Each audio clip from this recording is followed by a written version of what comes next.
राजस्थान में आए दिन जघन्य जातिवादी अत्याचार उत्पीड़न के मामले सामने आते हैं, जहां पीड़ित परिवार न्याय की गुहार लगाने के लिए जो व्यक्ति जातिवाद का शिकार हुआ है उस व्यक्ति के शव को रख के धरना प्रदर्शन करते हैं। आपने कई घटनाएं देखी होंगी जहां सरकार ना तो मुआवजा घोषित करती है, ना ही सही धाराओं में एफआईआर दर्ज कर पाती है और ना ही उसमें तुरंत गिरफ्तारियां कर पाती है। ऐसे मामलों में बहुत बार या तो मॉर्चरी के बाहर ही या एसडीएम या थाने के पास या एसपी कार्यालय पर शव को रखकर पीड़ित परिवार, समाज के संगठन और नेता धरना प्रदर्शन करते हैं। लेकिन अब ये सब करना संभव नहीं होगा क्योंकि ये कानून अपराध बन चुका है। राजस्थान विधानसभा ने एक ऐसा विधेयक पास किया है जिसके पारित होने के बाद शव को रखकर न्याय की गुहार लगाना, धरना प्रदर्शन करना कानूनन अपराध बन चुका है। राजस्थान मृत शरीर का सम्मान विधेयक 2023 कानून विधानसभा में पास हो चुका है, जिसके बाद से अब शव को रखकर धरना प्रदर्शन करने वालों के खिलाफ मुकदमे दर्ज होंगे। इसमें 2 साल की सजा का प्रावधान है और अगर कोई नेता इसमें शामिल होता है, ध्यान से सुनिए, अगर कोई नेता ऐसे प्रदर्शन में शामिल होता है जहां शव को रख के प्रदर्शन किया जा रहा है तो उन्हें भी 5 साल की सजा हो सकती है। ये है राजस्थान सरकार की एक तरह का कानून और इसकी मंशा तो देखो ये है कि जो शव है उसका सम्मान होना चाहिए, उसका निरादर नहीं होना चाहिए, उसको डिग्निटी के साथ ट्रीट करना चाहिए। ऐसा इसका रैशनल है, ऐसा इस विधेयक के जो एक तरह का जिसका जो पर्पस है वो बताया गया होगा।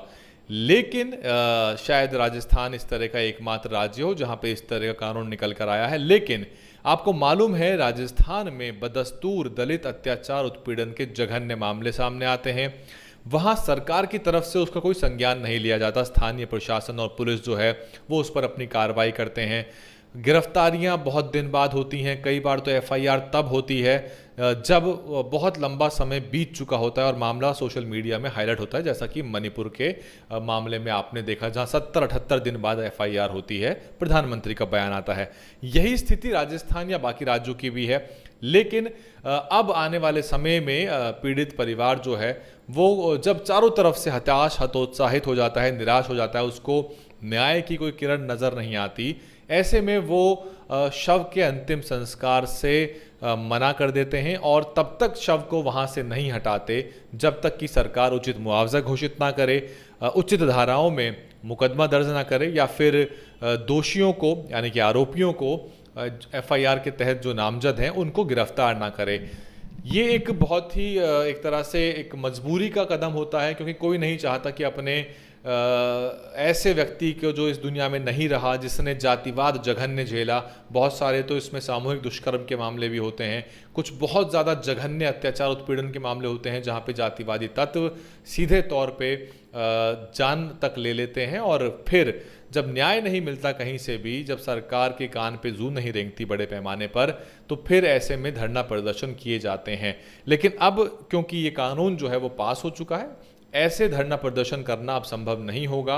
और एक तरह से देखा जाए तो राइट टू प्रोटेस्ट जो है वो मूलभूत अधिकार है, लेकिन क्योंकि मृत शरीर के सम्मान का इसमें हवाला दिया गया है तो इसलिए अब इस तरह के प्रदर्शन जहां पे शव को रख के प्रदर्शन किए जाते हैं वो नहीं हो सकेंगे और पुलिस सीधे तौर पे पीड़ित परिवार को, जिस घर के व्यक्ति के साथ जातिवाद हुआ, जिसकी जान चली गई, जिसने जघन्य जातिवाद अमानवीय कृत्य अपने साथ झेला, वो लोग अब प्रदर्शन नहीं कर सकते।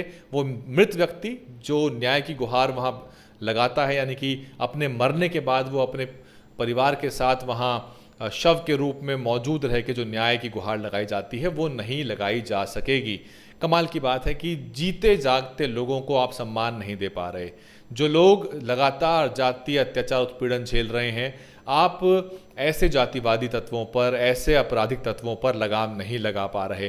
कोई बड़े पैमाने पर कार्रवाई नहीं होती, मुख्यमंत्री का बयान नहीं आता और हर मामले में अनुसूचित जाति के आयोग के जो अध्यक्ष हैं राजस्थान सरकार के, वो भी वहां नहीं जाते।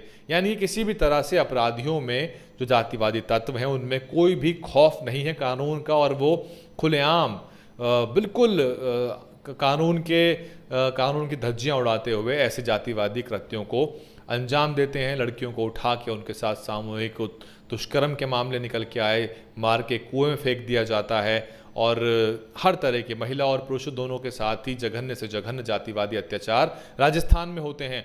उन लोगों को सम्मान नहीं मिल पाया, लेकिन मृत शरीर को सम्मान देना है। इस पूरे घटनाक्रम पे आप क्या कुछ सोचते हैं कि वाकई में ये एक अच्छा कदम है? क्योंकि इसमें कोई दो राय नहीं कि जो डेड है उसको डिग्निफाइड बरियल उसका भी राइट है। इवन जो डिसीज्ड है यानी कि जो इस दुनिया में नहीं रहा उसका भी डिग्निफाइड बरियल उसका राइट है कि उसको सम्मान पूर्वक उसका अंतिम संस्कार हो। लेकिन जो पीड़ित परिवार है, जिस परिवार का वो व्यक्ति, वो बच्चा, वो भाई, वो बहन, वो माँ, वो बाप, वो चला गया इस दुनिया से, क्या उनको भी अधिकार नहीं कि वो अपने उस व्यक्ति के लिए न्याय की गुहार कर सकें? और ऐसे में अगर सरकार पे दबाव बनाने के लिए वो उस शव को रखकर वहाँ पे आंदोलन करते हैं तो क्या वो वाकई में गैर कानूनी होना चाहिए? आप इस पे अपनी राय दीजिए, आप क्या कुछ सोचते हैं। लेकिन राजस्थान में अब आपको ऐसे प्रदर्शन देखने को नहीं मिलेंगे।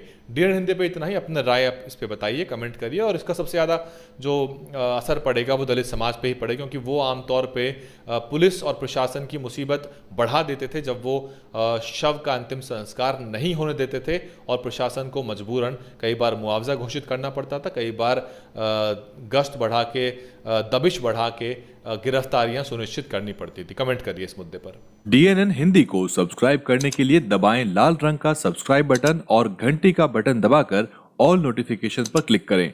चैनल को जिंदा रखने के लिए नीले रंग का ज्वाइन बटन दबाकर चैनल को आर्थिक सहयोग करें।